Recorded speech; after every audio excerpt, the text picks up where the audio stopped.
Are you having a trouble trying to brush up your foreign language skills? On this video, we'll tell you the knack on how to improve your learning method.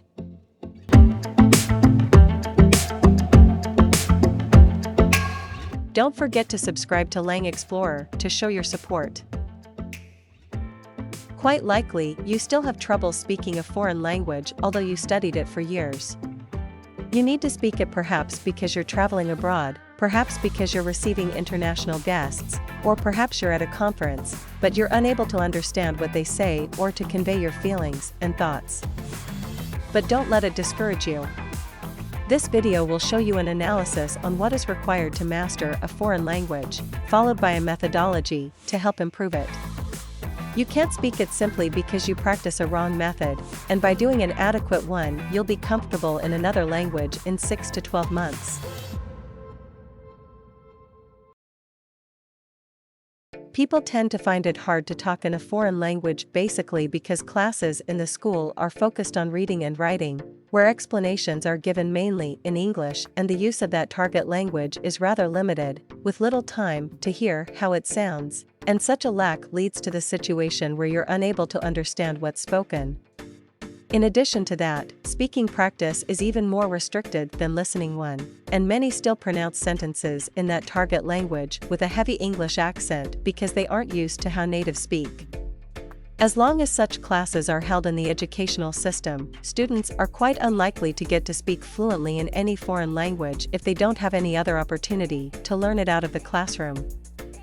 In English-speaking countries, studying a foreign language at school hasn't been traditionally a priority in most cases, except Canada where French is taught because of this country's bilingual policy. Don't forget that approximately 30% of the population in Canada speak French as their mother tongue and that the knowledge of this language is mandatory for all those who want to be public servants. But the reality is that French speakers are concentrated in Quebec while they're a small minority in other provinces, and those English-speaking Canadians with little tie with Montreal, Quebec City, and so on tend to have little opportunities to use this language after they graduate from high school.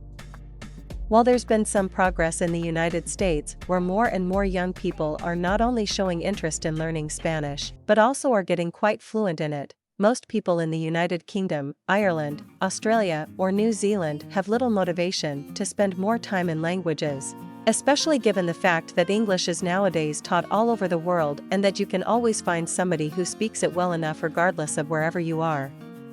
This is especially true when you're abroad as a tourist. Also, it's true that English is almost always an official language at international conferences regardless of where they take place, so in such cases you don't have to bother yourself with the language issue. Another hurdle which deprives people from acquiring the skill to talk well in a foreign language is that the traditional teaching method has evolved little from the 19th century when the universal education started. A lot of things have changed since then, and schools could have provided students with recordings in cassettes, CDs, MP3 files, and so on to help them improve their listening skills at home, on top of listening it a bit during the classes, but such cases are rather exceptional than normal. Almost everywhere in the world, foreign language education in the schools has the ultimate goal to improve the reading and writing skills, as most people wouldn't leave their country to go abroad to work or study, and therefore wouldn't be forced to have oral communication skills at all. However, now that we are blessed with IT, it's much easier to make up for such shortcomings in school education. First of all, the internet has made it possible to browse sites from all over the world, so you can find virtually an unlimited amount of reading materials.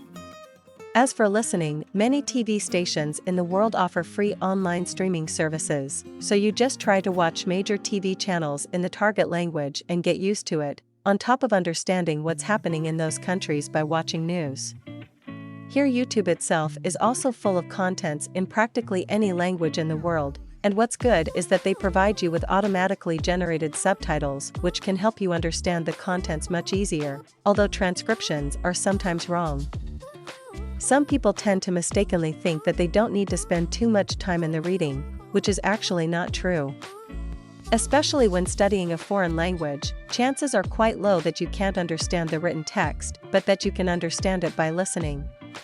When reading, it's possible to spend more time than listening to understand the sentence, confirming the meaning of each word and occasionally analyzing grammatical functions, for example conjugation of verbs and declension of nouns in Latin, Greek, German and Russian, and so on.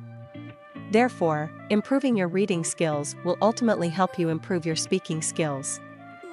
Speaking skills can be significantly improved also through the use of IT. The main reason people are not good at conversation in a foreign language is because they lack practice pronouncing sentences in it. You should recall from your English classes at the elementary school where you were required to read aloud textbooks. It was an exercise to enable you to construct complex sentences in your own mother tongue. So what we can foresee from this episode is that, by repeating the same practice when studying a foreign language, you'll be better at expressing yourself, starting to think in the target language instead of always translating from English. In this case, you can also improve your pronunciation by finding sentences or conversational content you like on the internet and imitating them while listening to native speakers' pronunciation. And don't forget that vocabulary and grammar skills are also important. No matter how well you're trained in terms of listening and speaking, you can't understand the content of a conversation if you don't know the used vocabulary. The number of words you need to know depends on what level you reach, but in general some 2,500 words are enough to be able to have conversation in a daily life, and if you're going to live abroad as an expat or study at a university there, you need to build your vocabulary even more. Also, many people don't want to study grammar because it's boring, but you'll have trouble understanding without proper grammatical knowledge, especially at the intermediate level and above. For instance, in German you can say Der Hund hat den Mann gebissen. which means the dog bit the man, and Den Hund hat der Mann gebissen. which means the man bit the dog. Both phrases have the same word order, but what matters here are the definitive articles in different cases, in nominative and accusative, respectively, which specify what bit what. In the first case, it's the dog which attacked, while in the second case, the aggressor is the man. In English, such relationship between nouns is usually expressed by word order, or by prepositions such as to and for. For instance, David gave Nicole a flower, or David gave a flower to Nicole. Another very important example of grammar is the frequent use of honorifics in some Asian languages, such as Korean and Japanese. In those cultures, it's very important to show your respect to older people or people in higher social status, and to use the appropriate vocabulary, because it's considered impolite if you use other less formal words. The informal speech is limited to circumstances between friends and also to talks to younger people or those with less status, and the honorific is essential in many occasions to avoid being considered as rude.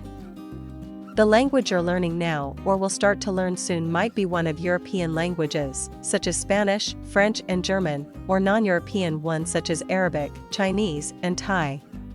But regardless of your target language, there are always 5 skills you need to improve in a balanced manner so you can master it. 1. Reading. 2. Listening. 3. Speaking. 4. Writing. And 5. Vocabulary plus grammar. Our recommendation is that you take track of your current situation in each of the 5 areas mentioned above, set goals for how you'll improve each skill, and review your progress on a monthly basis. For example, if you're already learning Spanish and start this method in September, you write down the current status of the 5 points at the end of August, then write down what you'll do every day in September. At the end of the month, you monitor your progress and make new goals for October. In most cases, you'll be confident enough to hold ordinary conversations in a foreign language if you study it for a year, spending between 60 to 90 minutes per day. You'll start to process information directly in the target language as you continue to practice your listening and speaking skills. It'll be up to 6 months in case of a language you already studied at high school, and between 6 to 12 months are enough to improve your language skills by 1 levels. For example, a person can improve their French from A2 to B1. Now, let's summarize the contents of this video. To master any foreign language, it's important to improve the 5 skills we've just referred to in a balanced manner: reading, listening, speaking, writing, and vocabulary plus grammar. For each of these topics, we'll make another video in the future to focus furthermore on the respective skill. We'll put links to the related videos in the description when it is ready, and we hope you'll come back to this one to find such links.